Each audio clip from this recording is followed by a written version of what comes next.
Hey everyone, welcome back to On Purpose, the #1 health podcast in the world. Thanks to each and every one of you that come here every week to become happier, healthier, and more healed.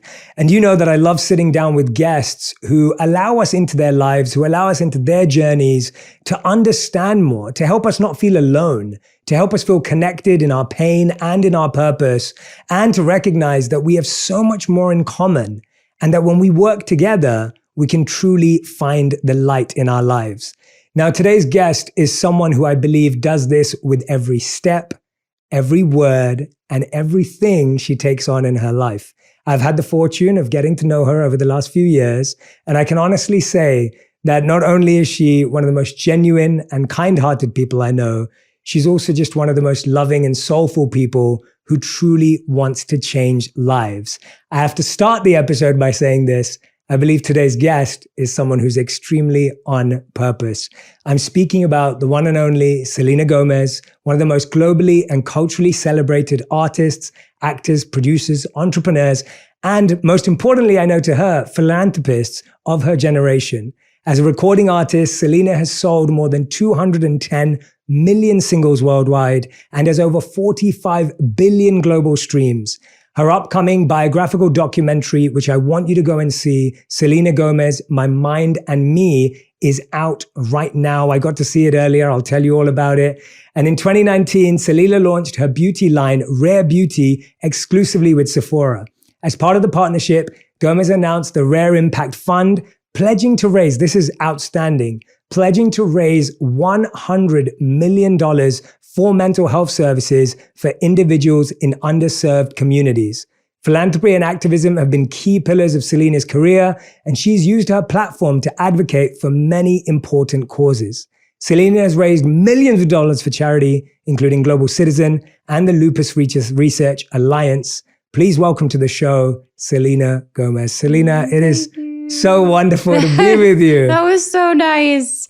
I felt very emotional, and I felt so honored. Thank you for saying those kind words. I meant every word. I think whenever I've sat with you, we've always had a conversation about purpose. Yeah. Always had a conversation about service.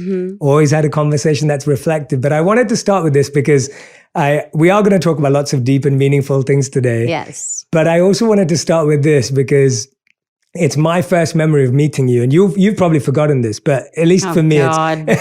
Here we go. Okay, so you'd come over for dinner. There's the first time we met, and I remember that we were about to eat. My wife had made dinner for us, and we say a prayer before we eat.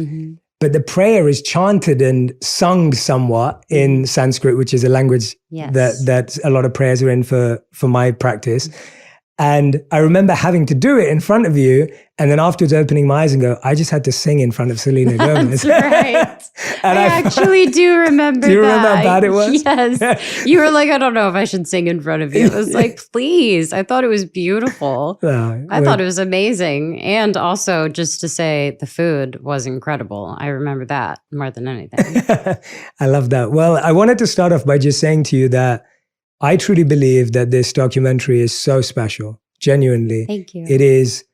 It's powerful, it's inspiring, and it's the work that we so deeply need right now. And your voice in the conversation, the global conversation around well-being and mental health is the most powerful voice there is. It really is. Thank you. And so when you put out a piece like this and you let us in, it only strengthens the conversation across the world. And that's something that you're doing. So I want to just start off by saying that from the bottom of my heart, I'm so grateful to you. Thank you for saying that. I think that is a huge part of why I decided to release it after having an internal battle. I mean, daily at one point, maybe I shouldn't do this. Maybe I shouldn't release it. And this is too honest. This is too much of myself. Until I realized that ultimately it was meant for something bigger. It wasn't just about me. It was about other people. And it took a life of its own and became what it is now, which I'm still nervous about. I'm still anxious about. But I think releasing it is a huge healing a healing process for me. And it's me letting go of that version of myself. Wow. Yeah. That's so powerful to hear that. I mean, when I hear you say that I feel like you're one of these people that you serve in order to heal and you give in order to let go. Mm-hmm. And that's such a beautiful cycle, because I think often we think when we're going through things that the more insular we go, right. But you're someone who opens up and says, here it is. I think, being in moments in my life, whether it was my health or personal life, friendships, relationships, I feel like giving myself completely to something is just the best way I can love. But I never wanted the pain that I endured to put some sort of guard on myself, an armor, if you will. And I never let that happen, because I still believe and I still hope. I hope for love, and I hope for healing, and I hope for change. And I never want to lose that. Of course, there are days where I feel so far away, but I would rather continue to get my heart broken than to not feel at all. That's the greatest sign of strength. I mean, that is such a powerful statement. And I think with a statement like that, you're encouraging so many people to feel heard. I mean, I think most of us feel far away from those things. Right. And we're scared to admit that. I mean, you start the documentary with the promise of, I'm going to share my darkest secrets. Yeah. And when I heard that, I thought, wow, like, I was thinking, Selena, why is it that when we share what happens when we share our darkest secrets? Not just for you, but for any of us, when you're with your friends, when you're with your families, like what does that do? I think at first it's frightening, but I feel like if you surround yourself with people who support you and love you, you have to be careful with who you share your story with. I think that can be dangerous.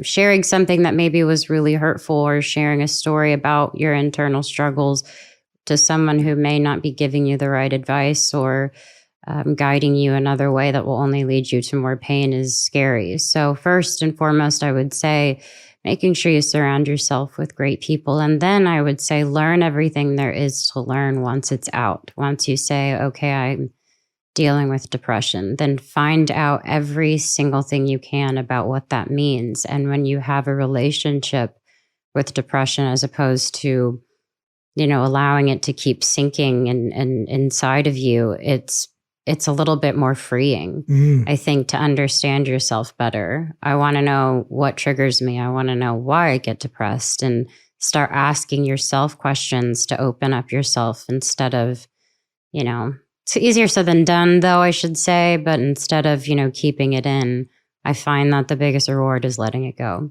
Yeah, I think there's that statement in the documentary that says, you said your mom would always say, if you're afraid of something, learn more about it, and then your fear will go away, or something according to those. She definitely did that when I was younger. I lived in Texas, and we were huge with the tornado scene. That was what was happening, and I was terrified. So I would bring like a cross, and I'd bring like a big pillow, and I'd lay in my bathtub, because that's what I Googled is supposedly going to help. And my mom would just kind of smile at me, and the next day, I remember she got me a bunch of books, and it was all about thunderstorms and different clouds and formations and all this stuff. And she just told me, she's like, it's not that scary, it's especially when you know that it's just a part of the world. And I guess they are still scary, but now I understand what happens. And but I love how you're applying that to depression. You're applying that to different things in your life. I completely agree with, my favorite thing that I say in the documentary is that I have bipolar. I learn how to live with it, and I just have made it my friend, because that's truly what it can be to me now. Yeah. And tell us about that process of when you first discover something like that. Like you said, it's easier said than done. The voices are so loud. There's so much inner judgment. Yeah. Our inner critic is so painful to live with. And now when you're saying, I'm trying to work on making it a friend, which is a beautiful transition. Tell us a bit about that journey of inner critic to inner friend. Well, to be honest, I've been to 4 treatment centers, and I have a lot of opinions on, rehabs, if you will, or, places to go. There's a lot that I don't agree with, but what I will say is throughout all of it, learning lessons through dialectical behavior therapy or cognitive behavioral therapy, there's something that's always been embedded in me throughout all of those different moments in my life. And that was always to recognize when something was happening to me, accepting it. And I think once I realized that this was something that wasn't going to go away, this wasn't something that was going to be fixed by going to these places. It was more so, what can I know about myself? Okay, if I kind of go down this road, I'm going to get triggered, and I know that feeling and I know how to avoid it. However, I go to therapy. I also have, medication that I fully am on, that I believe in full-heartedly, and it helps me stay balanced. But I still have to deal with it. I still have days that are pretty low and moments that I'm just too over the top, and I'm like, I want to buy everyone a house and I want to save the world. But I've learned to kind of understand it. And the best part about that is also my family and friends learning how to live with it too. They can be great friends to me in that way. And that took a lot of time as well. Yeah, no, these are such, I know that you do so much work in this space, but today when I'm hearing you share all these insights, and they genuinely are insights, they're so powerful, because even you just saying, like, I had to realize that I don't have to fix it, or that it's not going to go away. Like, these things make difficult things livable with. Right. And when we look at the seasons, or we look at the weather, it's like, it's going to rain one day, and it's going to be dark one day, and it's going to be sunny another day. And when you know that, you stop trying to fight it and change it. Yeah. You can accept it, which it sounds, from what I'm hearing from you. Yeah. I mean, it's taken me a long time. It's, that's not 6 years. That's probably 10 years in reality, but it's really been interesting, and I feel better and I feel great now that I can talk about it. Yeah. Yeah. The thing you keep mentioning today is letting go. And I think all of us are trying to know how to let go of old selves, old parts of ourselves, or parts that don't serve us anymore. And I remember when I lived as a monk, some of the areas that we'd live in, we'd come across a lot of snake skin. And we'd always use snakes as an analogy of how we leave behind. So snakes don't break out. They don't rip their skin off. They slither out. Right. And their skin just kind of like falls away. Yes. And then we would naturally not find snakes, thankfully, and find snake skin. But that analogy always like really resonated with me. The idea that when we're shedding, when we're letting go, it's not a aggressive process. Right. How did you learn to become compassionate and calmer with yourself? Because at first we can really feel like we're trying to break something off. Yeah, I think I tend to blame myself when I can't let something go. I feel maybe something is my fault, or I should have done more of this or less of that. And it starts to become, just like I kind of turn sad. One thing I've noticed when I watched the documentary back for the first time, I didn't even recognize that girl anymore. And it broke my heart, because I was talking about my body and my image, and I just hate that I ever felt those feelings.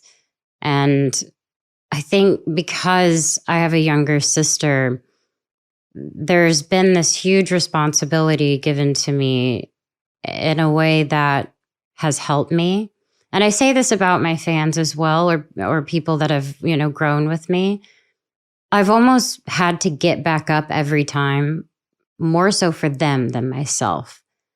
And that's something I've learned to really understand. It's healthy to want to be strong for other people, but I needed to recognize I needed to be strong for myself. And that took a while, and it took things like making myself uncomfortable and changing my my thought process, changing the things I watch on TV, changing the music I'm listening to, little things that I can adjust that will perhaps change my mood or make me feel better instead of worse, you know? It is some of these small things, isn't it? Yeah. Oh my gosh, I love scary movies, but I can't watch them all the time. I'm like happy and I'm like, guys, let's watch a scary movie. Everyone's like, why? Why on earth do you want to do that right now? And you're kind of like, yeah, you're right. Do they manage to persuade you? Yeah. Most of the time. Yeah. But it was Halloween, so I got my way for a few weeks. You did? Yeah. What did you end up watching? Oh, we watched Halloween. We watched Freddy Krueger, Nightmare on Elm Street. Which one ruins your mood the worst? Like which one makes it Oh my goodness, probably like Hereditary, something really dark. Yeah. But it was fun. It was Halloween. We were just celebrating. Yeah. No, I always call it cliffhanger chemicals. Oh yeah. Like, I feel like when we watch things that put us into states of anxiety or stress, we release all these cliffhanger chemicals. Totally. And now you're like, well, why can't I sleep? Yeah, like, exactly. Why am I having bad dreams? Yeah, Radhi's like that. So my wife's like that. She can't, she always gets really excited to watch things like that too. I'm like, Radhi, we can't do this because you will not let me sleep for the rest of the night. That's so funny. Yeah. But I think it's really beautiful to hear you say there's these little changes because I think that's what people feel hardest to change. And I think when I watched the documentary, the greatest challenge you really empathize with is having to do this when every time you're in a car and then every time you get out the car, there's cameras, there's people, there's opinions, there's, that's something very few people can relate to. But I think what's so brilliant about how the documentary is made is that you really feel like we're living that with you. Yeah. And so you're like, wow, like, even though I can't relate to what Selena's going through, I can understand how it must be really challenging and really stressful. And so what's it like having to deal with all of this that all of us are dealing with too, but you're dealing with it with an added layer of, exposure? Yeah. To be honest, I don't know any different. Yeah. That's what's really scary. Sometimes I think that's really sad. And other times I just think, well, this is what I've been given and this is the path that I want to continue to walk in. And I know any moment I can, quit and walk away. And, that's just not really how I was raised to be. So maybe if it had happened to me later in life, I would have had a different outcome. But because I was raised in it, I really had to learn the hard way on how to deal with it, on how to not give, if you will, that clickbait that people want. And I mean, I think I do my best to try and eliminate these negative stories or other people illustrating my journey. I interrupt them with my truth. And that's what I will always continue to do. And that's what this documentary does as well. It's going to be me taking control of my story, and no one can change that or say any different. I'm so glad you addressed that, because I've always found that with you, that you always lead with love, even in those areas. And I always am so in admiration of that and in awe of that. Thank because you. I see that whenever there's any narrative, your choice will always be to lead with love and inject love into that. Absolutely. And to recalibrate. When did you find the strength to start taking control of that narrative? Because I think that's an amazing skill that today people need it more than ever. But when did you start developing the confidence around that, needing to do that? I would probably say I started beginning to gain that confidence when I went through a breakup. And that's something that was super public. But all of those things that I'd felt so bad about myself and just so terrible, every day I wanted to debunk those feelings. I wanted to take control over that narrative because I did feel that way. But the greatest gift I got from all of that was me actually being honest with people, sharing my story and gaining the confidence to know I am enough. And I actually work really hard at being a good person, and I know I'm a great person. And when people paint these unnecessary stories, it actually gives me pleasure to just combat it with love, like you said, or kindness. I think it's actually fun for me because it is who I am. I can't waste my time, if I'm to be honest with everyone in this room. I don't want to waste my time being upset or taking in all of the negative things that I hear online. And I don't even hear it. It's just when it gets really bad, other people tell me, and then I see inhumane things happening and people talking negatively about other women, and it just drives me absolutely crazy. And I think I'll just always be that kind of person. And I would say I'm grateful for my past because it's made me a lot stronger. Yeah. Well, I want you to know that, we see you for that. Thank you. Like it is, whenever you do that, I am completely mind blown because it requires so much self-assurance. It requires so much commitment to your truth, and then also for everyone else. So thank you so much for leading the way, even in that, like another thing. Like, no, it's so hard to do. It's so easy to be defensive. And you've found, because it's your truth, you found a way of sharing your truth without making it defensive. Of course. I mean, thank you. I don't know if I intentionally do it, but it works really well. So I'm sticking to it. Yeah, stick to it. Don't change it. Don't change it. Teach it. Yeah, exactly. Teach it. The new masterclass. I genuinely mean that. One of the things that comes through in the documentary is we're just getting full access. Like that's what it feels like. Like full access at all times. And we get to see all of your relationships. And you get to see the relationships that are long-term. You get newer relationships. You get all these different people who are interacting with you. And they're interacting with you in every element. Like we get to see you straight after an interview, straight before an interview. And I could tell there was a time when you feel a bit of angst because you get asked poor questions. Right. Or like, and I could see that in you. And that really hit me because the reason we set up this conversation, this podcast in the first place was I was hoping that it would be a place where people like yourself could share your true purpose. Right. And seeing you share on screen just how hard it can be to deal with, just, does it minimize the work you're trying to do? What happens? Tell me what happens when you're asked. I actually just feel like insulted sometimes. I'm like, I sit in what I work. I mean, I work so hard. I love what I do. I love my job. I love talking about my job. There's different facets of my job that I love talking about for different reasons. And when I sit down and I have to do press from, starting at 8 a.m. till, whenever the night ends, it's frustrating. You want to spend that time talking about meaningful moments. And I wanted that to be in the documentary because I felt like I know that a lot of artists, maybe not everyone, but I know a lot of artists and people in my position feel that way. And I hope that it will only, maybe shift that a bit and maybe stop asking people what word you associate with marshmallow and maybe ask them how they're doing. Maybe just having a bit of an inspiration to do more and be better.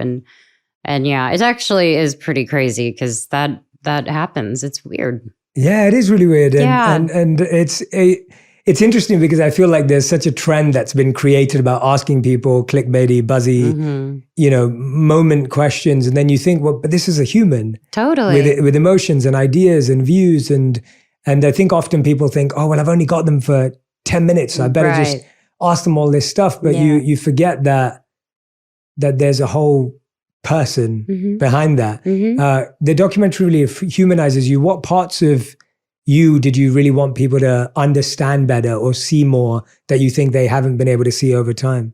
Just, I guess, where I was meant to be. In the beginning, it really made me kind of sad. I wanted it to be a documentary that was really fun and about me doing this big tour. And instead, I felt so bad because we were filming these really intense moments, and then I had to stop filming. And I think I really ultimately wanted people to realize that I'm not really that put together.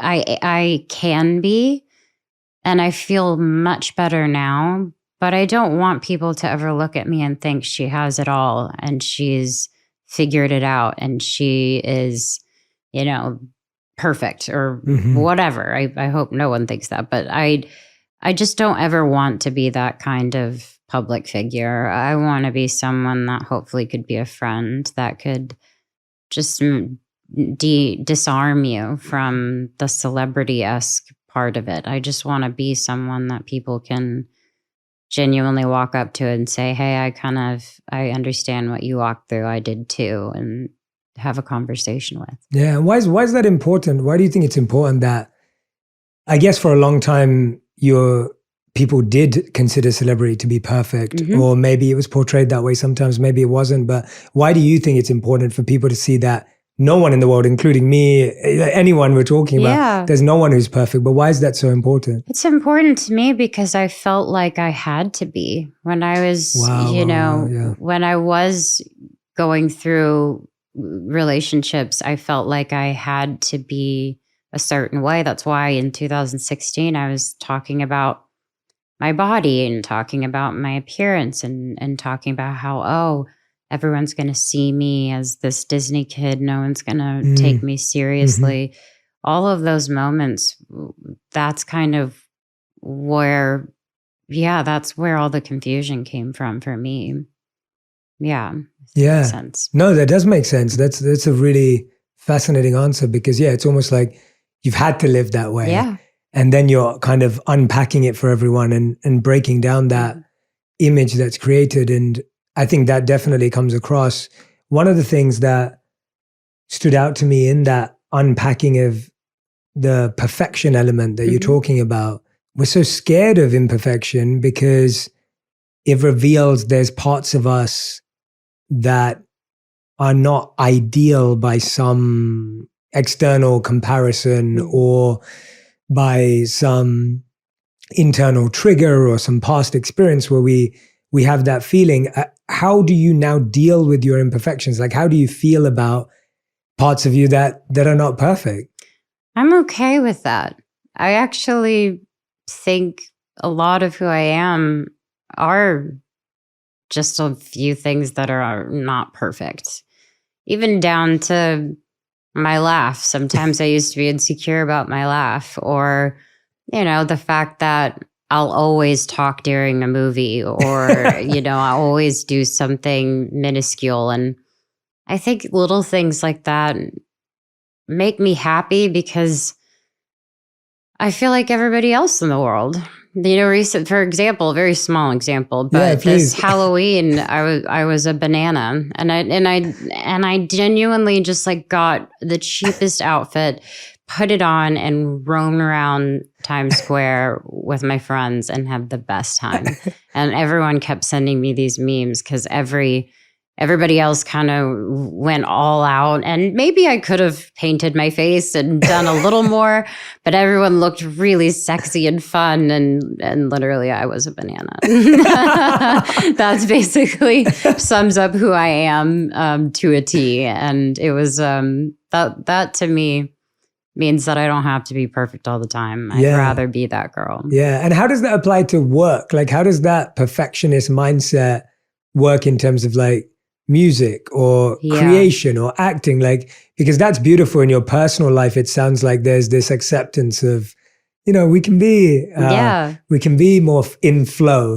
But then how does that apply to like writing or creating or building? Like, well, I think I always say this in any session: there are no stupid questions. I always have to say that out loud because sometimes I genuinely will think, well, what does this mean? And how can I unpack this and create a song from this? Or how do I unpack this scene and do the best I can?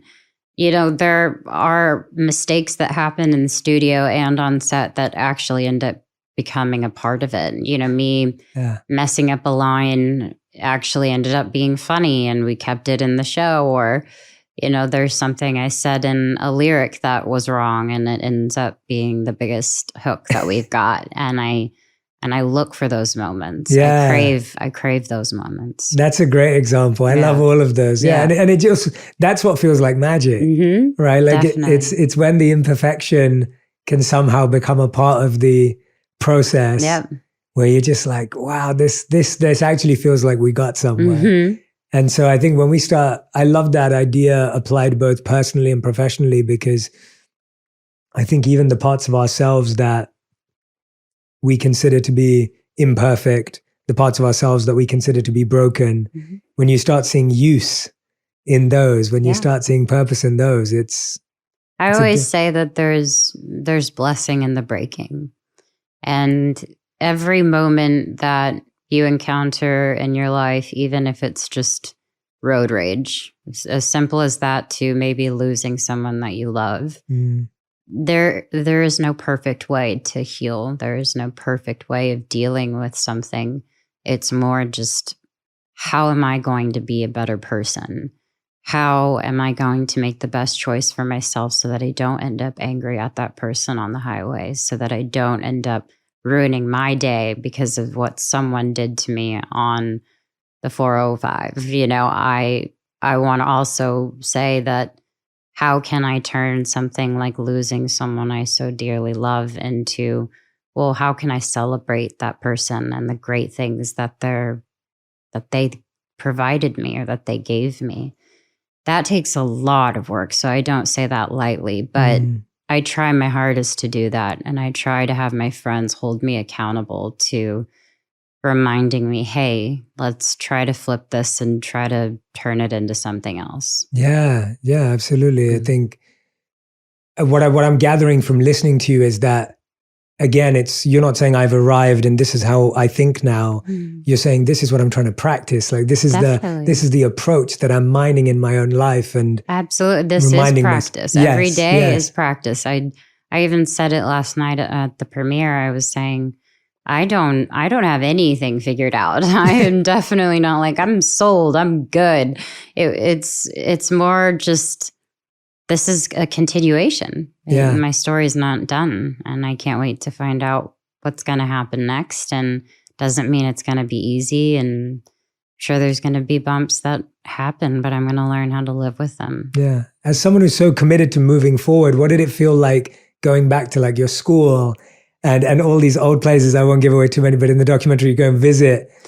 I love that. What does that do? Well, going home is like, to me, it's untainted territory. Right. It is safe. It is simple and kind. Where I'm from, it is all about, being together, loving each other. I go home and people are like, welcome home, Miss Gomez. They're not, treating me any differently. And I enjoy visiting, what made me who I am.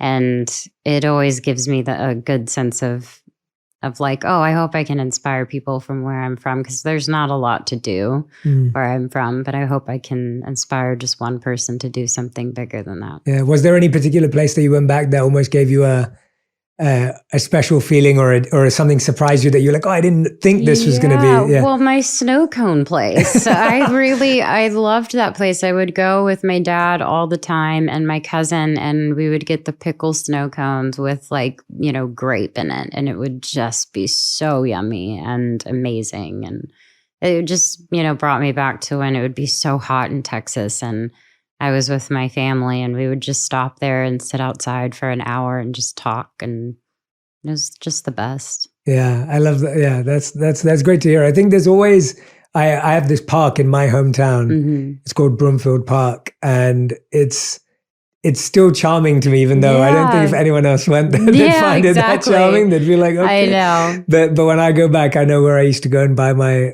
ice cream from, and where the truck would be. And there's all these special moments that almost, but it sounds like, again, like it sounds like it's not like you're like, oh, I missed that. It's almost like that was a part of me, and it's a beautiful thing. But now I'm happy to be new. And even today, when we were just walking over here and we were talking about just you finding places that Yeah. fuel you. Yeah. And it seems like you've become open to saying, okay, it's okay that life is changing and transitioning. Yeah. And there's new places that feel more like home than old places.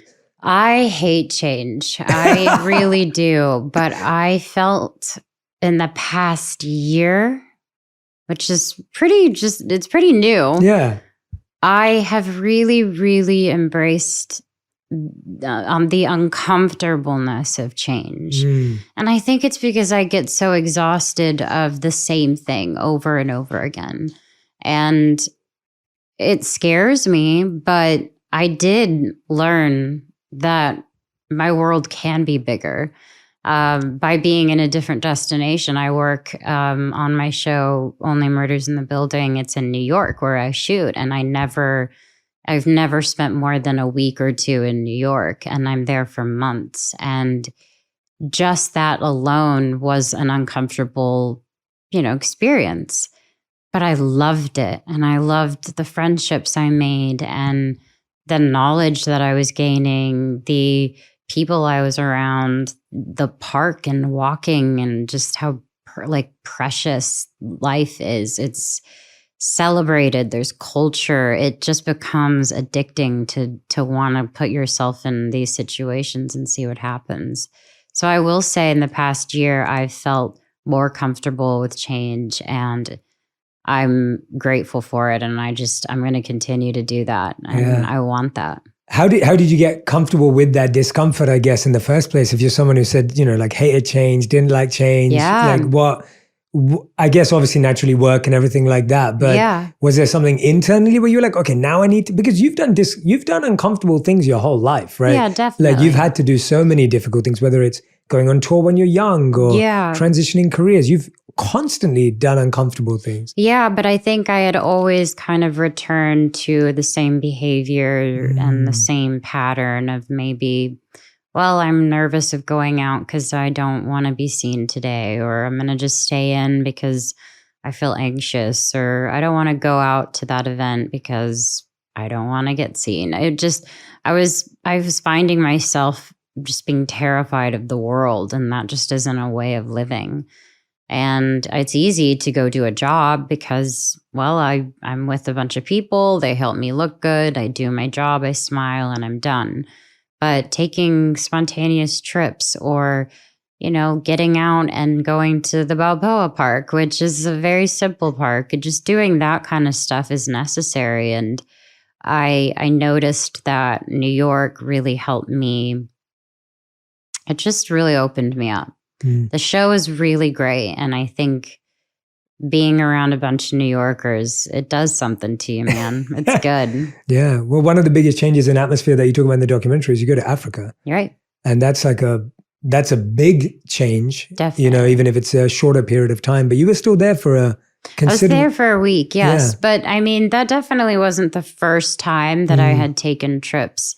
In the vein of wanting to go for a mission. And it was one of the most beautiful moments of the film for me, because we actually thought we were just going to make a quick little video about, what we were there to do.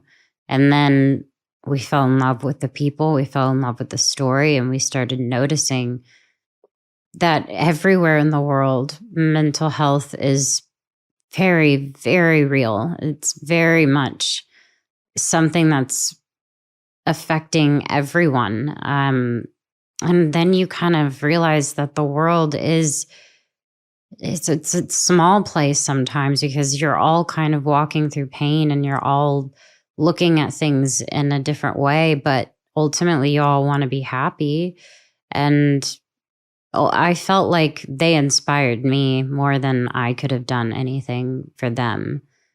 It was a really beautiful trip. And it was one of my favorite moments of the film. People don't always understand how mental health exists ever in the world. When you said that they're also experiencing mental health, what was their experience of it compared to what we would understand as our experience in the US? Or well, I was talking to a woman named Betty, and she was basically kind of the person touring or giving us the tour around the village and the schools. And she was lovely. But when we stopped to have a conversation, we just were sitting down, and she told me her story and how she was dealing with suicidal thoughts, and that how she went to a lake and sat there for 2 weeks contemplating.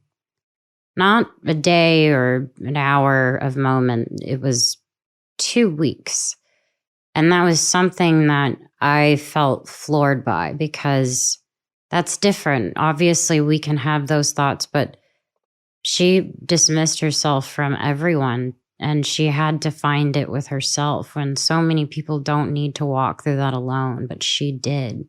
And she did it well, and she's proud of it. And now she is in an incredible school, and she is going to grow up to be the best influence for her village, for her sisters, for everyone that she's around. That's so, so special. And I'm just having those conversations with someone from across the world. It's mind blowing. You don't really know what people are walking through until you do stop and have a conversation. 2 weeks. I can't imagine that feeling, what you must be walking through for 2 weeks to just be sitting there. And did she feel the same from your deeper conversation with her? Did she feel the same feeling that a lot of people do here, where it's like, I don't know who to talk to, and I don't know who to open up to, and I don't know who to trust?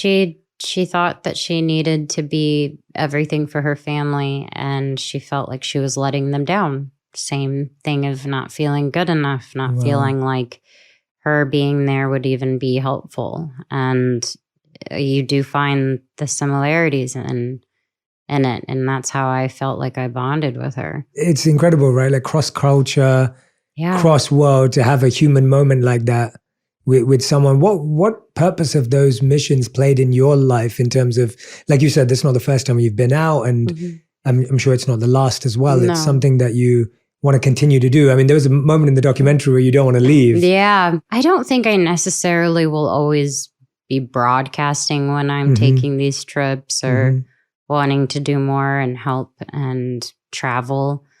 So I think that I will probably have these quarterly, or even just maybe once a year. I kind of have to set time apart for that, and I make it a priority, just because I feel personally that everyone is my brother and sister. We're all here together, living, being, and, wanting to navigate life together. And I want to continue to travel the world and be able to spread some sort of message, or bring change in some form. I don't know, something, I want to be able to continue to always do something. And eventually I do believe my life will end up being something along the lines of doing the things that you do, I got a few more things to do first. But eventually, yes. Well, you're already doing them. You're already doing them. And there's that moment. There's the moment in the documentary, I think you're asked through a mirror envelope question. What is your greatest dream, or your ultimate dream, I think is the word. And this is exactly what you say. You say, I want to find a way to change lives. And I want to find a way to impact lives. And I think when people think of their ultimate dream, that's not the natural thing that comes to their mind. Right. When did helping others become such a big understanding others as well? Because it's not just, I know you feel you're growing from these experiences. When did that become an ultimate dream? Like, when did that, what was your dream as a little girl? And then, how did that evolve? I think that I was just going to say my mom. I mean, from a very young age, we didn't have a lot, but it didn't matter. It was every Thanksgiving we were going to, we would go and help out in soup kitchens. And my mom would talk to me about, why we were there, and explain to me the way of the world. And we would, see really hard things. And Texas, can be very, very conservative, and my mom would just break those barriers for me and explain to me how beautiful people are and how complicated and complex things are about the world. She never protected me in a way of not showing me the bad things. She showed me everything. And that's what has always been a part of my life. I mean, down to I'd be on set and I'd be talking to the director and someone would come give me a water. And if my mom noticed that I didn't say thank you, she would just remind me gently in a way that was like, hey, next time be aware and be thankful. And it's kind of like, oh yeah, you're right. Sorry, Mom. But you're right. You got to be aware of people, and you have to be aware of what people are walking through. Yeah. I mean, that's such a, no. And it's I think that's such a beautiful message to anyone who is growing up with a little bit more in terms of anyone who's grown up, even, everyone goes through so many difficult things, but I felt the same when I first went to India. I was around 9 years old when I first went to India. Wow. And I remember we didn't have a lot growing up, but we were still traveling to India. We were in a car and you look out the window and you see kids your age. I remember, just seeing tons of kids my age on the streets and just, it was just, it just made me aware that there was a whole other world out there of experience that I only learned about later on. Yeah. But I couldn't agree with you more that when you feel like you're a part, even a small part of the solution, the problem starts to feel more within reach. Right. And I feel like sometimes when we push the problem away or we try and keep it out of sight, it just feels bigger and harder and more difficult. Absolutely. Yeah. Ignoring it is not fun. I've done that before. It just, you end up coping in ways that you never thought that you would. And you end up feeling disappointed because you don't want to ever feel like you're doing the wrong thing. I believe that everyone deep down knows what's right and what's wrong. And when you're at your rock bottom, if you will, because I believe that everybody does eventually have one of those moments, hopefully it's just going to get lighter and lighter because you can start to attack it in a way where, how do I approach this and figure out how to get myself out of this state of mind? And I've learned how to do that in the past few years, and I'm really grateful for it. It's a choice sometimes, but then I also hate when people say that because sometimes I genuinely wake up in a depressive state and I can't get out of bed, but I allow myself to have that day and just focus on things that can make me feel better instead of pushing it away and saying, no, it's fine. I'm going to go out. I'm going to go do something. I'm going to go get my adrenaline up. I'm going to ignore it and ignore it and ignore it. It doesn't help at all. Yeah. And you just said there that everyone goes through a rock bottom moment. Yeah. Like everyone goes through that in their life in different ways. How have you become more mindful of your fears and rock bottoms? Because I think often we ask people like, I look at your life and I think you've gone through so many difficult things, and how do you deal with fears now? Because we all still have fears, we all still have worries, but I feel like you've found a way to become mindful of those things and become a bit more prepared for them. Well, thank you. Yeah. I think maybe you are seeing a good side of me because I have the hardest time doing it.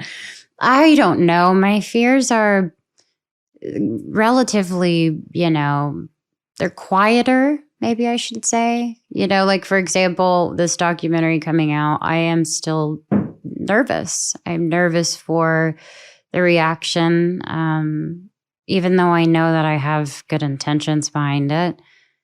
I think that I just have to understand that my fears are only going to continue to show me what I'm capable of.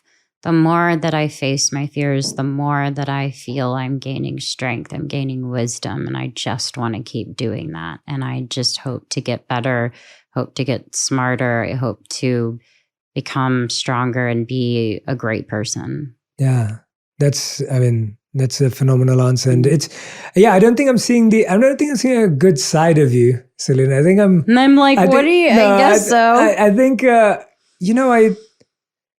I don't think it's a good side because I don't believe you have a bad side. Oh, you're very sweet. But I think it's your truth that we're seeing. It's the essence of us. Yeah. That I'm trying to see in you and myself, in anyone around me, anyone I meet, whoever you bump into, it's like when you see someone's essence, that essence is pure and is genuine and is like strong and powerful and capable, and everything else is not a side of us. It's just stuff that covers us up. You're right. Right? Like, doesn't it feel that way? Like, you're absolutely right. Yeah. Like, I feel like I don't have a side of me that I don't like. I have stuff that's covering over who I really am. Exactly. And it's how do you navigate controlling those things and taking control of yourself. Yeah. Yeah. And I love what you just said about how confronting your fears is what gives you a sense of confidence and strength. Because when you get through something tough, it does. It feels incredible. I mean, walking through all of those moments that I'm, sharing with everybody else, it is really great. I mean, it's so sad to watch, but I would not be who I am. Of course, it's such a cliche if it wasn't for that. But facing your fears and tackling them, it's the only way to get through them, I feel. Yeah, you said intention is so important there. And I think that anyone who's in the public eye, sometimes all you have is your intention because you can't control anything else. Yeah. What role has intention played in your life? And then with this work, more clearly, what is your intention for everyone who's going to watch it? Like, what is your hope and wish for the different people that will see it? But first of all, what role has intention played in your life, especially as things have continued to grow? I think maybe in the past 5 years, I felt like projects I was a part of, even endorsements, something like that, the intention behind me being a part of anything needed to be good. If I got a lot of money, I'm just being super transparent, from doing this line for a t-shirt, and I'm just making this up, there's a huge part of me that actually feels uncomfortable with the whole idea. And that's just me. I have to think, okay, thank you, but I need to figure out how this is also not going to be just about me. It's going to be about everyone that's involved in this. How can I turn it into, hey, we're going to do some percentages to this, and this is how we're going to do the deal. I then feel more comfortable stepping into a situation and accepting it. But I've never based my decisions on what will get me to the top quicker, what will make me number one, what will I break records. All of those things to me are just bonuses. They're just great. If it happens that way, but that's never been my intention. And some people in my position would think that's kind of stupid. It's the whole point of doing it is to break these records, is to do all that stuff. But for me, and I think the reason why I am who I am is because just enough is what I am. I think that I just want to be enough. And that doesn't have to be me killing myself trying to be number one at something. Or striving to be number one for something. It's exhausting. Yeah. How do you define being just enough now? Like, what is that evolved? And I'm sure it will change, and I'm sure it will grow. But right now, what is that? I feel open. I feel ready for relationships and change. I will be shooting season 3, so I'll be in New York for quite a bit, and I can't wait to see what will happen and all the people I'll meet and all the people I get to spend time with again, like Steve and Marty, and it'll be fun. Yeah, I love that. Well, Selena, this has been such a beautiful conversation, and the good thing is we don't have to end it here, but we get to invite we get a very special guest who's joining us today, a very special gift for my audience here and our community and everyone who's listening and watching. We get to have your mom on the show, which is amazing. It's really fun. So I am so excited about this, because to be able to talk to you both about the incredible work you're doing together, her incredible lessons that she shared with you over time that you spoke about so beautifully today. And I got to talk to her before we started recording as well, and just hearing about how innovative and creative she is. Yeah. I mean, it's amazing. So if you're okay with it, I'd love to I would love it. Bring out your mom. Please. Mandy, over in a second. So we will go and grab her. Yeah, let's Amazing. do it. I wouldn't there with the guys. Oh no, sorry. So we're so excited to have you here, Mandy. This is amazing. This is really special. When I heard that I was going to have this opportunity, I think it's always interesting hearing about someone's journey through someone else's lens, especially your mom. Like, you know, who else in the world? And now my mom's going to be upset that I haven't had her on the podcast. You haven't had your mom? I haven't. Yet? So now I feel the pressure. Oh, that you she have has to be the next. I'll have her on I'll make my podcast. I'll just make one. There we go. And then have her on there. I love it. I love it. But I was going to say, you know, it was just so beautiful in the documentary and even just now hearing what Selena had to say about the amazing impact you've had on her, hearing about you going to the soup kitchens when Selena was younger. In the documentary, as I said before, hearing about how you always encouraged her to learn about things that scared her. Yeah. And that would help her. I mean, these are really, I hope you feel extremely proud of this incredible human being. Of course. And just, you know, from an outsider's point of view, just how incredible it is to see someone sharing their truth with so much bravery, so much courage, and impacting the lives and saving the lives of millions of people across the world.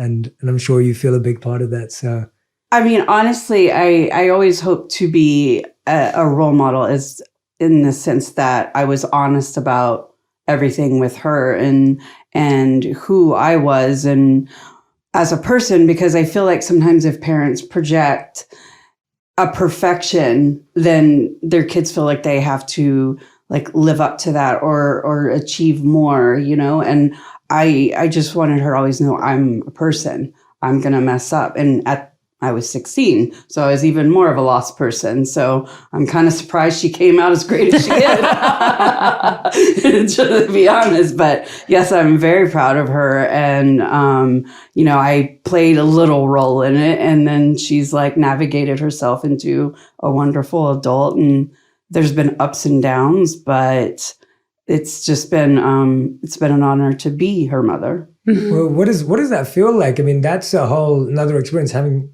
a child at 16. I mean, that's a very, you know, challenging, stressful thing for yourself to go through. You're obviously not mentally in a space to be raising a child because you are a child and you're trying to figure out who you are. And even in some of my really hard times, I feel Selena came into this world at the perfect time because I was really lost myself and I wasn't going down the right path. And then when I found out I was pregnant, I was like, oh, I have someone who's I'm responsible for, and they're going to look up to me for guidance. And even at a young age, that hit me, and I'm thankful that hit me and that I did allow that pressure to make sure that I was trying to do everything right for her. But that was a moment that when you're 16 in that phase, you're trying to figure out your path in life. And I think I kind of lost a little path of my life because I had something more important to like take over. And I think that the delay adolescence is something that I felt like even now, you know, I still feel like I'm a little bit youthful, even though I'm like creaking and popping when I walk. You know, I still sometimes feel like I have a little bit more adolescence in me and still things to learn. And so as a teen, it was really challenging, and it was really one of those beautiful like vortexes of being young and being able to keep up with a child and having that energy. So I was able to go to school. I went to a conservatory after. So I would take her to school, and when she started kindergarten, and then I would go to school, and then I would go to work, and then I'd come home and do her homework and put her to bed, then do my homework and do it all over. And I think about that now, and I'm like, no way. Like, no way. I'm like, I have a hard time getting up for my little one now. So it was like I was way too young then I'm like way too old now. No, stop. No, but you know what I mean? It was just like, where was the sweet spot? I just kind of skimmed by it and, accepted the challenge. No, that's incredible. Moms are amazing. I know. I don't know how moms do it. Moms across the world, my mom included, just unbelievable resilience, unbelievable found tolerance. Like, you know, that, I mean, that sounds like such an incredible journey. And, as you were telling me earlier, you haven't yet managed to watch the documentary. Right. You've seen parts, but you haven't been able to bring yourself to actually watch it. Tell us about what that feels like and how hard that is.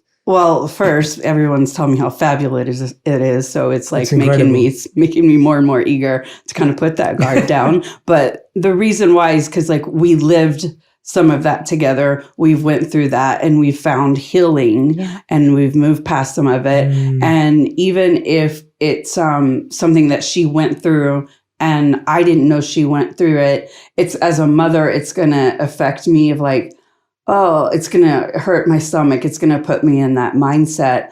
And I'm going to wish I could go and protect her. And she, she was amazing and came through so much that I already feel like I protect you a lot. Yeah. And I was like, maybe I could just get through the holidays to not where I'm going up to her all the time going, I'm sorry, I didn't know. Because mothers do, like, you want to take away your kid's pain. You don't want them to have to experience that, even though that is part of developing who they're going to be and, who we all are, is our pain and our suffering and our growth. So it's like either I'm going to have to be in that mood where it's that time where I'm just like, I'm not getting out of bed today. And I already know I'm going to be a little funky. And then watch it and then just be alone and kind of cry and then call her and tell her I'm sorry that I wasn't there in that moment. But, you just can't helicopter parent. Yeah. So it just feels like her first breakup she ever had, I cried. Yeah. I was like, oh, 13. They're both hurting. They're both hurting. These poor kids. I wish I could take their pain away. Our date was like a chaperone us to like the movies. Like they didn't make it. I love that. So a mom's heart though. That's a mom's heart. Like unless you're a mom, you don't, it's hard to, it's hard to fully understand. Like just everything you just said there of like, wow, like we've already lived through that. We've healed through that. To revisit that again, that's painful. To feel a sense of guilt that I wasn't there for someone in a certain way. I didn't know what they were going through. That carries a certain guilt. I mean, Selena, hearing that from your mom, like, what does it feel like when she's like, she hasn't been able to watch it because of all of this? How does that feel for you? Well, it's not far off. I've only seen it twice. Wow. And I've premiered it a few times for people and I've stepped away from watching it. Yeah. I think I relate to my mom because some of those moments were really hard. And it's not so much, if you don't mind me like saying this, it's not you not being there. It was me not letting you be there. Mm-hmm. That was the hardest part. Mm-hmm. And it was also not letting most of my people, like my family, in because I was in so much pain and I was walking through all these things. And in a way, I am glad that I walked through some of it alone because it made me who I am. But at the same time, it breaks my heart to know that I had to walk through that when I didn't need to do it alone. Mm. So it's very much, I relate to her. I understand why she feels that way for sure. And I get it. So, yeah. It's wonderful hearing both your perspectives on it because I think it, again, just you being here, Mandy, and I'm so grateful that you genuinely are here because it just grounds this back into we're not watching a TV show, right? Like I think Alec did such a great job with it because I even though I'm not Selena's mother, it's like I can feel what you're saying through the way the story's told. But I think often when we watch things like this, we're like, oh yeah, that's a TV show. It's not someone's life. And then when I'm sitting all of a sudden with you, I'm like, oh no, but this is real life. Like this is someone's actual life and emotions, and that that having your voice in this conversation is so useful for that. Well, I mean, I look at like kind of when we're going to the premiere last night. I had a moment before where I was crying. I'm like, I'm going to need to cry and just get it over with, even though I was just there to support her and I didn't watch the film. The power and the fear, which I always call fear, the false existence appearing real. And so like the fear is like, everyone is seeing you in your darkest moment and that it's out there for the world to judge. and they will judge it however they will, because even, again, not seeing the documentary, I hear it's very real and raw and honest and open. To do something like that, it's for me, I cry out of fear of like how you were feeling and like how I could protect you. And then I was like, I know that the little bit I did in the interview, I was down a week afterwards because it did put me back in that place, even though we weren't there. And I blacked out the minute, Alex said action, and he was so nice about it. And my lovely friend, dear friend, Emily, who does my hair and makeup, she was back there going, and she was all crying. And then she's like, I didn't know. And I'm like, well, now everyone's going to know. And there's something beautiful to that, because you're exposing a lot, and that can be fearful, but you're also giving a lot if that's how you look at it. And so I think it can make those dark moments really beautiful. Yeah. Well, I think that's something you as a family seem to have definitely embodied, the idea of using your pain to serve others, figuring out a way to make sure that these stories are not just told in silos, but they help other people feel connected. And, with what you're doing with Wondermind, like, tell us a bit about the mission behind why you founded that and why you brought that to life, because I feel it comes from the same place of like, we're going through these things personally, but we also know this is a collective global challenge. And so we want to be a part of supporting those communities. When I was really young, and I was about 7 years old, I did have my first and only suicide attempt. Wow. However you say it. And it didn't happen. 7 years old. 7 years old. And I think that traces back the time of always not feeling like nothing around me made sense in my world. And it was just like, I felt like I was, and nothing bad was happening. It's just like, this seems wrong to me. This seems wrong to me. I seem wrong. Like, how do I fix this? But from that moment, I've always carried, I think, that moment in my life, in my mind, of like not wanting anyone to ever feel that way, which is what led us to 13 Reasons Why and some of her fans opening up to us. When I read that, I knew that needed to be a conversational piece. And from the response of what it did and opening those conversations, it inspired me to do more, but it was like about the timing of what we wanted to do and how we're going to use it. And so collaborating and figuring out what's missing out there as a support system was the ecosystem that we're planning and working tirelessly to create, where all of it is cohesive and you have one place to go to see that, we actually target it really a filter of feelings. So everybody has feelings that might not be a diagnosed medical condition, but also how can we put out content every day that, keeps it light, but keeps it real and keeps it open for conversation, and build a community where everyone will feel safe and not ashamed of like a feeling that they're having, and not ashamed. I heard you guys talking about perfection. It's like, I don't like to pretend there is perfection. I think perfection kind of puts a little bit of pressure whenever you can just be. Like, just be. And like, so I'm not a big social media fan, but definitely go to Wondermind where we share positive messages. But I think what, inspired me was creating this for everyone, and content for people to have access to that can't afford to get treatment or don't need treatment, but they need someone to say, hey, check this out.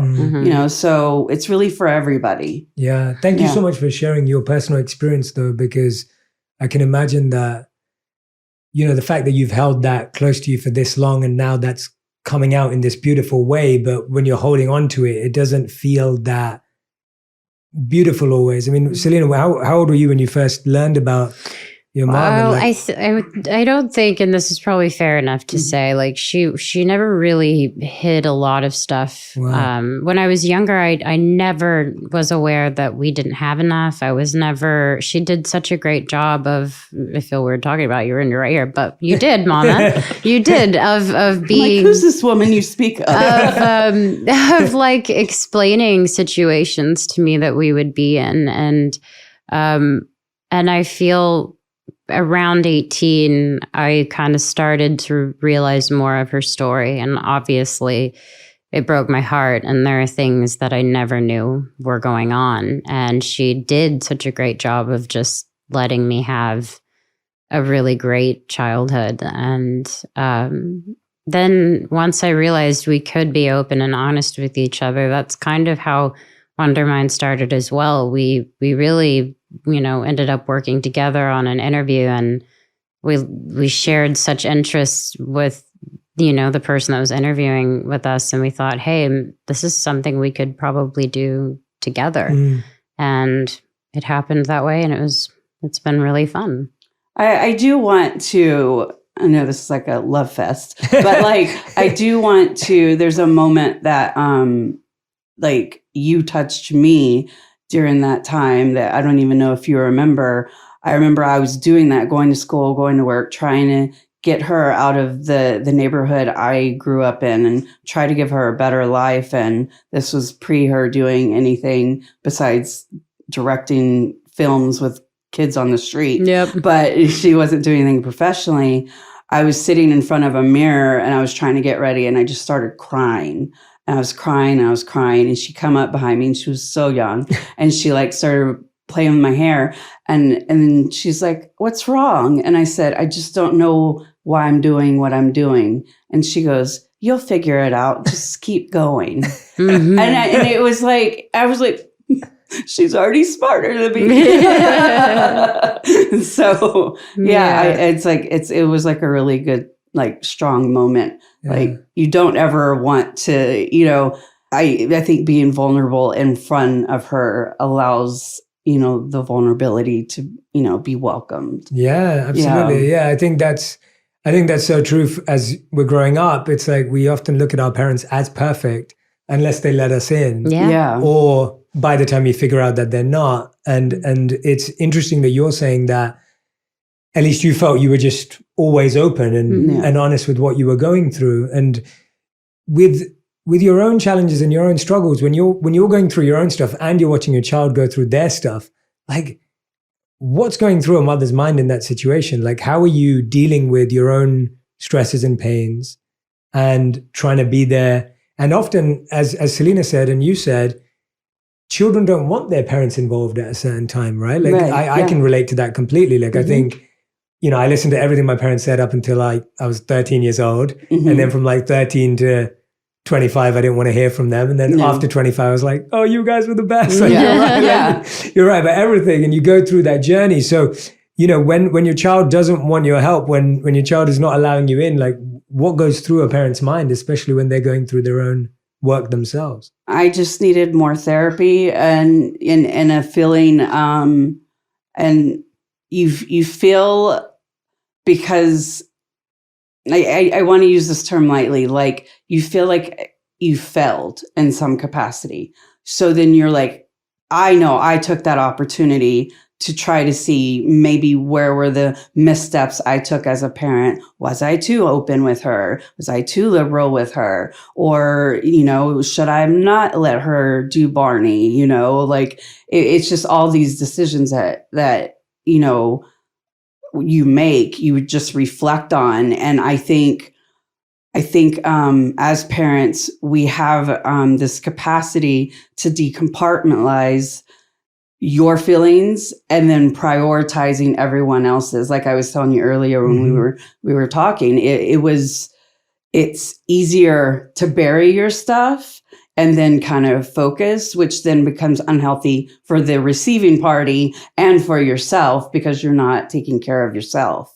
So I went through it.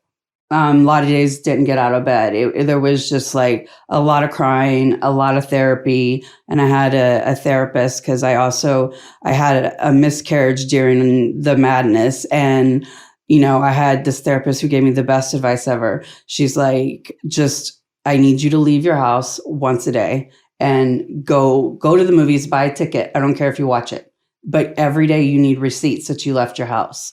And so I would like walk through the mall, just like crying, being lost and, not knowing what to do. And I would buy stuff and I'd have to go and take it to her in each session. And I didn't even ask her the purpose. I was like, she's just trying to get me to get out of the house. And then I realized after about 6 weeks of doing that, I started feeling more comfortable with being even more vulnerable because I'm crying and I know the world's going to be okay and nobody's judging me. People are asking me, hey, are you okay? That kind of thing. And, I was just like, no. And then, you just keep walking. But like that judgment that everybody's afraid of, it showed me that, because I was mad that I failed as a mother, and this is in my eyes, not like I failed as Selena's mother. And then my body hurt my other baby. So I was like angry at myself completely. Wow. And I needed to see that, the world's alive and there is forgiveness and I can still find happiness for myself because I was just like being a mom was something and the only thing I really knew to do since the age of 15. So when that's gone, you're just like, I'm supposed to have hobbies that don't entail my child. I'm supposed to do things, So it was a lot of growing, and it's hard when you're in it, but when you get out of it, it's fantastic. Yeah. It really is. It's just you feel lighter and you feel like more hopeful. And that then when you have that next opportunity or that next, downtrodden moment, you're going to get out of it. It's like, all right, I just got to get through this, just got to figure it out, got to vibe through it. And then it will pass. Yeah. So I think, you were talking about rock bottom a little bit earlier. Mm-hmm. Yeah, definitely hitting rock bottom. It feels like you're breaking through.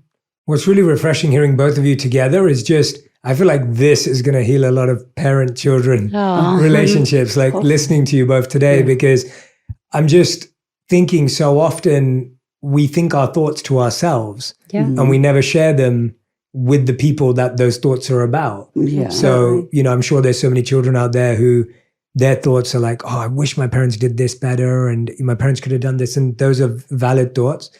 And then there's parents out there at the same time having the same thought of like, I wish I didn't do that to them. And and often we just never find out. We never know because we don't get to have these open, honest dialogues. And so I really think this, on top of everything you both are doing, this is really going to inspire a lot of parents and kids. Yeah, it's because it's even listening to you, I'm thinking of my parents and I'm thinking of my friends' parents and I'm thinking everyone needs to be able to open their heart because somewhere everyone's painting themselves the villain and someone's painting themselves as the person who messed up and got everything wrong. Yeah. And in our head, we're thinking, they got away with it, or, they're not aware of it. So I find, were you always open to therapy and always open to this self-work? Was that a part of who you were as well always? And that was, or was that something you kind of turned to at a certain point? I will tell you a haunting little secret that when I was really young in junior high, I wanted to be a criminal psychologist.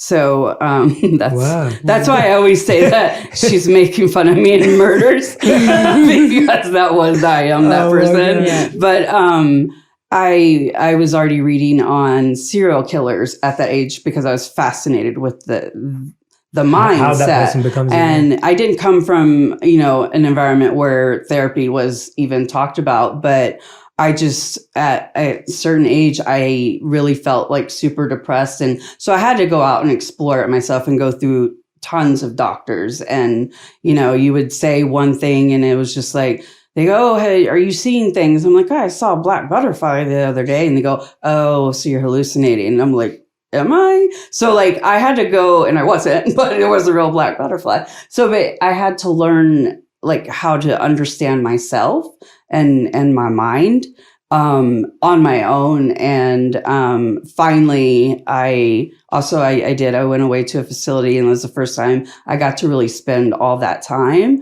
It was best 28 days that I spent, on myself.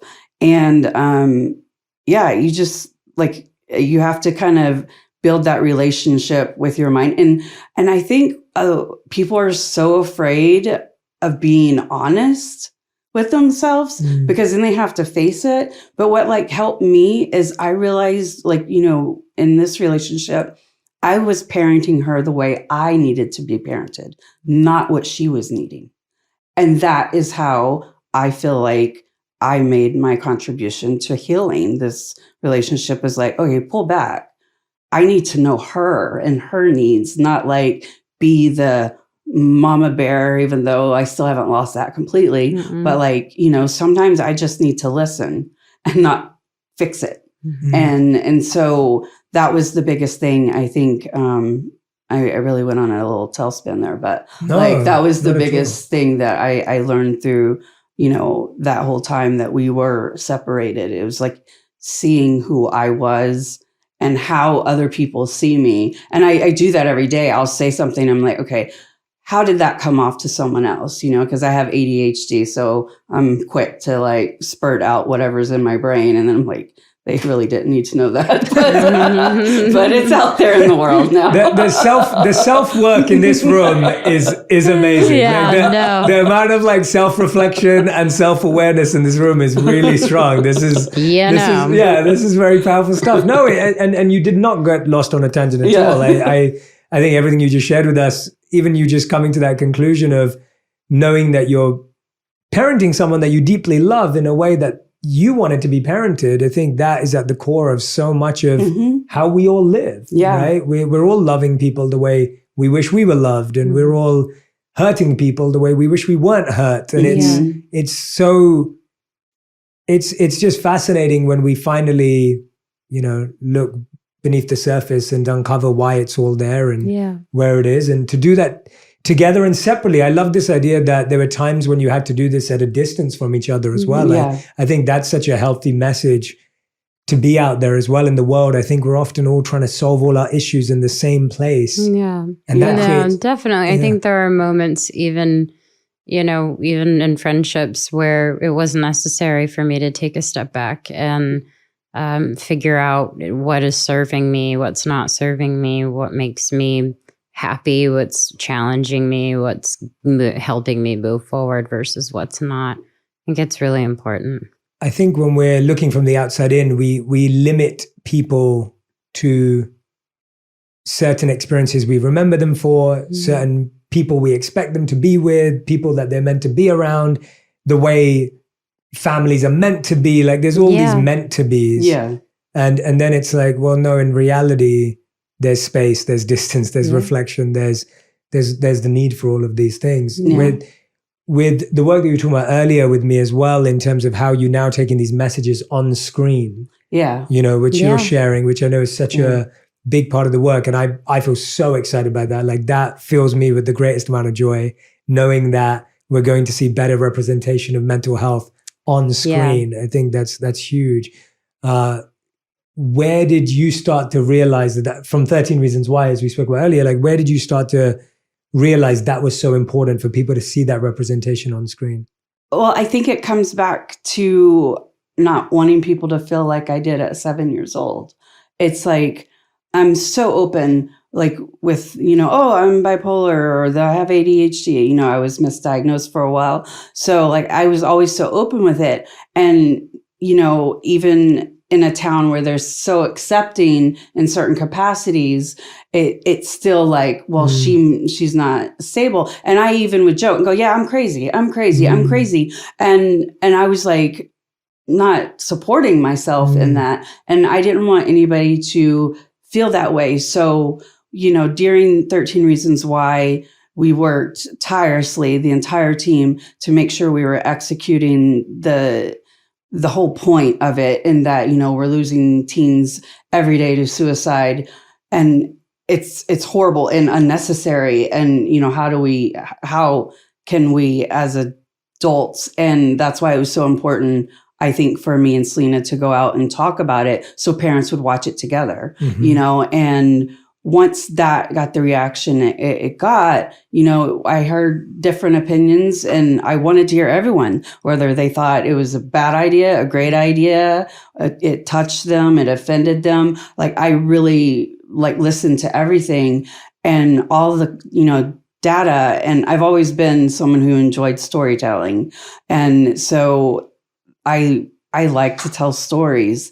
And if I can, show, and like I was telling you earlier, I like using Silver Linings Playbook, because they're bipolar, but they're having a life, they're having a relationship. And as it may come with challenges, every relationship comes with challenges. It's not just a mental issue that someone has that causes those challenges. We're all people. And if we just learn to understand each other, there'll be less fear of it. And then people will get more treatment, and there'll just be more happiness.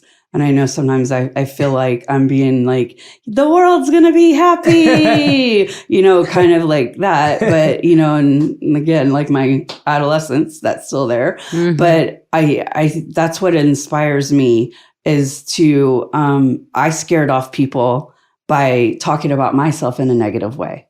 And by, not sharing enough. So it's like, or sharing too much. So then it's like navigating that. And like, like I mentioned, like One Who Flew Over the Cuckoo's Nest and Girl Interrupted, favorite films, love them. But that's not the reality Selena or I live in every day. I have been in a facility, but it was not like what's being portrayed. It was a beautiful experience and made me a better person for it. So it, just like media loves to, tell all of the bad stuff, it's like we could use it as like educational without preachy. And so like, let's just tell stories of real people dealing with mental health issues in different capacities, and show that that you're all right. You're going to make it. It's like, and you just need to give yourself that permission. And then once you give yourself that permission, you're going to come out a happier person. I embrace my ADHD. Like, I really do. We have a lot of fun together. Well, I think this is painting a beautiful picture of just how, like, we always want growth to be this perfect line. Right. We expect growth in families, individually, to just look like, oh, we're just all growing at the same time, and isn't this beautiful? And it's like, well, no, growth is not that way. Right. Yeah. And growth is being patient when my daughter wants to grow this way, and I'm trying to figure this out, or I'm going to be patient while my mom pivots and shifts. And that's what growth is. Growth is being patient with each other, and growth is holding space and being okay when we're not being the nicest people to each other. Like, there's so much more to growth. And so I want to thank you both for displaying that and sharing that with us today. No, thank you. Because it's it's special seeing it from this perspective, for sure. Rather than either or. We end every On Purpose episode with a final 5, which I'm going to ask to both of you. Okay. So you'll do one question at a time each. Okay. And these are 1 word to 1 sentence maximum. Great. They are not questions like, what's your favorite color? I promise. Okay, that's fine. They're all thoughtful questions, as you would expect, Selena. Okay, so question number 1 is, what is the best advice you've ever received or heard when it comes to mental health? I'm sure it's like in a Brene Brown book. I'm feeling like greatly. That's right on my wrist. Yeah. I think the best advice that had been given is probably what I have thoroughly said throughout my documentary and speaking with you, is learning how to make it a part of your life. Like, that's why I say make it your friend. Because I think you have to understand why, and sometimes you may not always know why. But if you can understand that it's a feeling, like my mom said, where maybe this will pass, and maybe you just got to go through it, and you have to have the day in bed crying, you have to do those things in order to figure out what it is that's going to set you free from it. Maybe that would be Great it. But advice. there's Make it a something. practice. Yeah. I think mine was take your time. That was what I was told when I went to That's treatment. freeing. Yeah, Take your time. it's really good. Yeah. Yeah. What's some of the second question? What's some of the worst advice you've ever heard or received when it comes to mental health? That it's all in my head and I can just control it. Like, stop having bad thoughts. Yeah. Yeah. I was going to say somewhere along the lines of like, you're fine. I mean, yeah, I had someone say to me literally like, you're so dramatic, you make up everything, you know, and that was so hurtful. The worst. I felt the worst. Calm down. It's like, has that ever worked? Good answers. All right. Question number 3. How would you both define your current purpose in life? I fully feel that I am exactly where I'm meant to be. I am meant to share my story. And in this season of my life, I want to be loved the way I love people. I want to give the way people have so generously given to me. And I want to continue to work on becoming a better and a happier person every day. It's a beautiful purpose. I've received, so now I want to give. Powerful. Wow. This is really beautiful answers. Question number 4. What's something you used to value that you don't value that much anymore? Oh, people's opinions. Yes, I agree. It's so exhausting. I would say it is nice to hear great things, but I accept compliments in a manner where I can appreciate them, but I have to learn how to just know that I got to keep a straight head. I got to like understand that everything is a gift and not to let things get to my head. Yeah, because I always say, if you accept all the compliments internally, then you'll have to accept all the negative. So just be careful. Just like be selective with what you let in. Yeah. Yeah. Yeah, there's a beautiful quote. I can't remember who said it, but it says, don't let compliments get to your head and criticism get to your heart. Yeah. I love that. Yeah, I love that.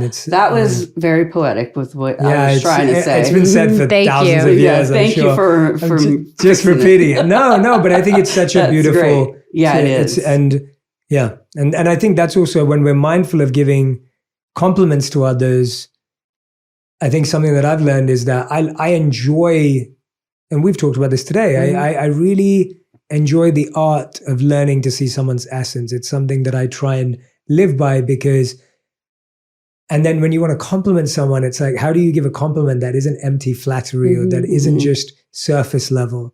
And I think when we get compliments like that, they don't go to our head, they do go to our heart. Yeah, and, absolutely. And it's different. So I hope that we can also learn to compliment each other in more beautiful and genuine ways. 5th and final question number 5 is, if you could create one law that everyone in the world had to follow, what would it be? Practicing forgiveness. Wow. I probably would say something super simple and cheesy, but treat others the way you want to be treated. Yeah. And then we throw in the forgiveness. Yeah. Honestly, that's the biggest thing. Yeah. Forgiveness. Yeah. Yeah. I say we campaign. All right, let's do it, Mom. Forgiveness campaign. That's right. Wait, can I ask you a question? Of course you can, yeah. Okay. When is the last time you did something for the first time? Ooh. Wow, where did that come from? Okay, when was the last time I did I've been something practicing. for the first time? The most interesting answer that came to mind straight away, even though it was a couple of months ago now, I went trekking with gorillas in Rwanda. Wow. And it was amazing. It was a few months ago, and it was the most incredible experience of my entire life. That sounds wild. Yeah, so they're mountain gorilla, and they don't have any technology on them, or they're not treated a certain way. They're not in a zoo, or they're not trapped. You're in their home, and you have to set out early in the morning to go and look for them. And the people that are doing these tours, they know where they usually are, so they take you in that direction. Oh my God. So beautiful. And then you finally discover like this family of gorillas. And I thought I'd see one or two. I wasn't skeptical, but I was kind of like, who knows? Right. we saw 18 gorillas, like a family. Just like, Did they cuddle you? So no, so you're not, I wish. That's all I wish, want to see is Jay being cuddled by a gorilla. They cuddle each other. Yeah. But they don't, the guides tell us that the only thing you have to do is maintain your distance. Okay. You're not allowed to try and touch them or their kids because they see that as violent. Of course. But the gorillas are just so peaceful and they're so calm. And they have this sound that they make. This was my favorite part of the experience. So we were told by our guide that if you make this sound, it basically tells the gorillas, we come in peace. And so this sound is, so you have to make that sound and the gorillas make it back to you. No, that's They so literally cute. do that, or they'll do it to you as they come closer just to let you know, hey, we're not trying to harm you. We're just going to walk past you. That's I love so that. It cute. was really special. So that was the most recent memory of something. Well, that's a hell of a one. Yeah, so, yeah. I know. yeah. I was like, oh Yeah, my so- God, I'm Yeah. all Well, chapstick. forgiveness. Yeah. And he's like, yes, I was hanging out. this was with a this that was was a- beautiful. No, it was, yeah. it was really truly special. It was it was just being with another creature, Mm-hmm. that another form of life that is uninterested in you. Yeah. It's very humbling in a good way. It's Definitely. just like, Yeah, wow, this for form of sure. life doesn't even care that I exist. We're like staring at it, We're like, taking "Woo," pictures. yeah.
And the gorilla's just like, yeah, whatever. So, Yeah, like, okay, that's man. a good question. I mean, Yeah. that's a good question. Well, Selena, Amanda, you have both been so gracious with your time today. You've been Thank so you. kind and Thank generous you. with your energy. And this documentary is going to change so many lives.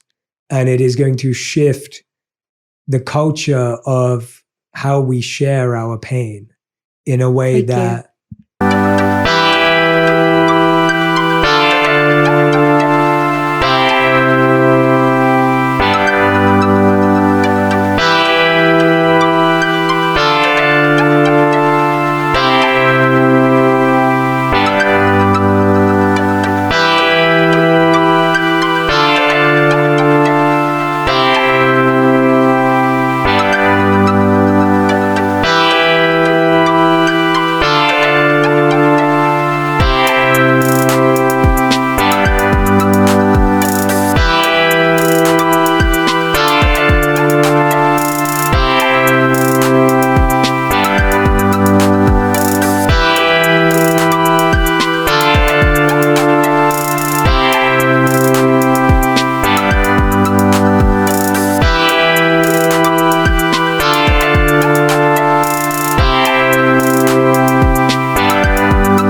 truly positively impacts the lives of people across the world. And so thank you both. I Selena, really thank you appreciate so it. much Yeah, thank you. for sharing your heart for years, for sharing your soul, and for taking the time to create something that's truly going to be talked about for years and years to come. Oh boy. Thanks. Yay. Thank you, Jay. You're Thank the you. best. And thank you for your friendship as well. Of course. Mandy, thank you Thank for you. opening up so vulnerably with us today about your experiences, about, all the gifts and the challenges that come with loving family and each other, and also for leading as part of this movement and everything you're doing with Wonder Mind and trying to help